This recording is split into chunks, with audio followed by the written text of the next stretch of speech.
A few days later, pop something in your calendar or write down a date, write down on your notepad to pop in later. But check in a few days later on what happened to see how they're doing now. Make sure that you follow through on all of your promises and your commitments that you've made during the conversation.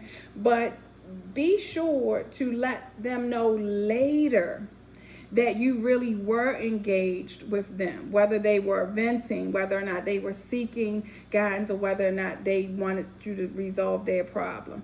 You may ask something like, did the advice I gave help?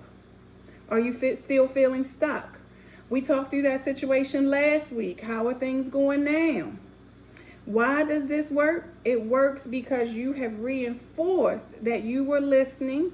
You're basically showing that you are invested in their success, long-term success, right? Because it wasn't just at that moment. You called back later, right? So you want to make sure they're good to go.